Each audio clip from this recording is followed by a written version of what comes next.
what's the fundamental characteristic of a leader?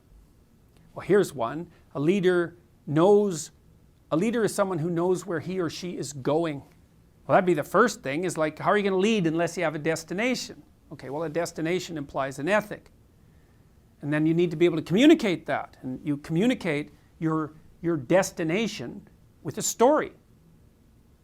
Now, if I want to motivate people, and that's not the right way to think about it, because you shouldn't want to motivate people. That's management idiot speak, that is. What you should do is figure out something that's worth doing, right? That you really think is worth doing. Something that you would actually commit a substantial proportion of your life to. And you should have deep reasons for pursuing it. And then if you're a leader, well, first of all, you have that established, but the second is that you can communicate that. Okay, and then you communicate that in a manner that also appeals to other people's sense of purpose. And so you'd say to someone, like, if I wanted to move forward with you on an enterprise, I would have to say, well, here's the purpose of the enterprise, and here's the reasons that it's not only eminently justifiable, but more justifiable than anything else we could be doing at the same time. And then I'd have to say, well, here's what's in it for me, and here's what's in it for you. And here's why the two of us together can further the enterprise and further what's in it for you and further for what's in it for me.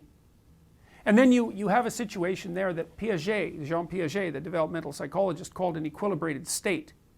So an equilibrated state is a situation that's set up by two or more people where everyone is participating in the state voluntarily. So when he derived that notion in part by looking at how children set up games. So if children are going to set up a pretend game, what they do is they negotiate a little narrative to begin with. It's almost like they generate a little play. And they assign everyone their parts, and then they manifest the play, and that's how they think. But everyone has to accept their part voluntarily, right? Or the game won't continue. Now, Piaget's ethical analytic claim was that a game everyone plays voluntarily is more sustainable and productive than one that people have to be forced to play. And that was his fundamental distinction between the utility of freedom versus the utility of tyranny. Because you could say, well, the authoritarians win. Do this or else. That's a way of organizing a society. But Piaget's claim was the enforcement costs are so high that the free society will outcompete the authoritarian society across time. Now, if you're going to set up an organization, you can set it up on authoritarian lines. But then you're basically compelling people to perform with punishment and fear. It's better to motivate them positively. And the way you do that is say, look, here's the goal. Here's your role. Here's what this will add to your life practically and in terms of, say, significant engagement and involvement. And then if you can do that, people will, with certain other preconditions in place, competence, for example, and a certain amount of conscientiousness, then people will participate in the game voluntarily. You don't have to overlord them. And so that's well, and if you have any experience in the world at all in complex processes, you know that that's the optimal circumstances under which to engage with other people. It's like, hey, we're all in the same boat, we're going somewhere interesting, everyone's got a role to play, we're all in this together, and it's working out for each of us as well. Now, there's a corollary to that, which is an interesting one. So imagine this. So let's say you have your organization and you have your goals, and you're out to do something worthwhile, and you can tell a good story about that. So you've got people on board. Now, you really want to get people on board.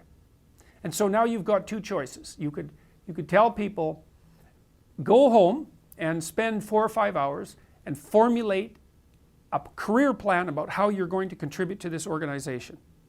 Okay? Or you could say, no, you go home and you formulate a plan for your life that includes your job at this organization as a subset. All right? And then you imagine you do that with 100 people in each group. Then you run those people in a head-to-head competition for a year to see who's most productive. The answer? The people who formulated a plan for their life. They're 10% more productive.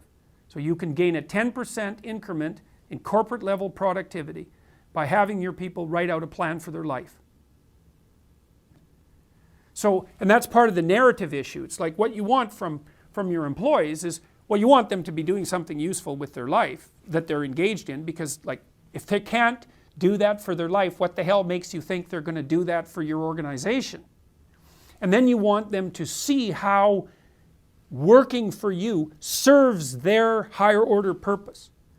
And if it doesn't, because maybe they can't formulate that integrated hierarchical relationship, well then they should find another job, right? Because that isn't the job for them. If your job is running at cross purposes with your life, how the hell are you going to be motivated? You're not. At least you're going to be stymied constantly by the internal contradiction. So imagine what you're trying to do is you're trying to get everyone pointing in the same direction. And I don't mean by eliminating all diversity of opinion or anything like that. It's like the overall organization has a point, and then everyone within that organization has their point, but they're integrated within that overarching coherent narrative. That's the purpose of leadership. And to make that work at every level of the organization. That's what you want to do. It's very difficult, but you build a stellar organization if you do that.